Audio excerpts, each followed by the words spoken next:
guys, react natin tong mga lalabs natin. Siyempre, unahin mo natin si Miss Bionic.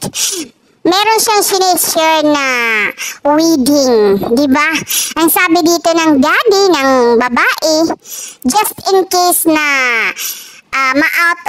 ma-fall out of love yung guy, anytime pwede daw niyang ibalik sa kanya yung anak niya na hindi sinasaktan.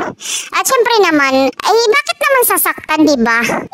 Niligawan mo yan, sinagot ka, nag-engage kayo, pinakasalan mo, bakit naman sasaktan? Pero sa isang relasyon talaga, umpisa lang talaga yung masaya sa totoo lang. Oo, totoo yun. Tama yung daddy niya.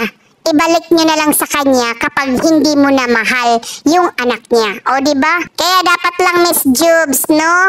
Kung hindi mo na mahal, palayain mo. Pero syempre, sana kung kayo man, alagaan mo rin.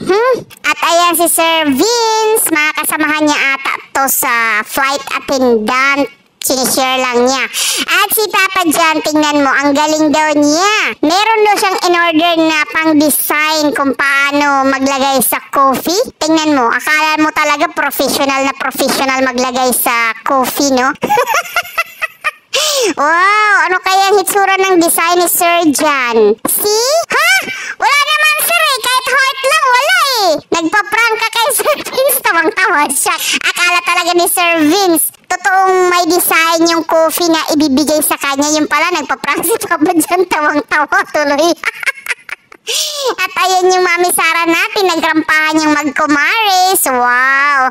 Nasa mall yata sila kasi syempre, etong magkumaris na to, hindi talaga sila maghihiwalay kapag wala silang work, hindi sila busy. Lagi talagang magkasama. At yung Samara liit natin, ayan, sumasayaw. Ang cute niyang sumayaw sa pool. Tagaytay ata to.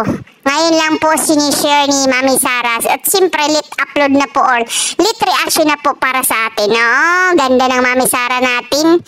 Ito po yung new hair ni Mami Sara na kablan. Okay? Bye!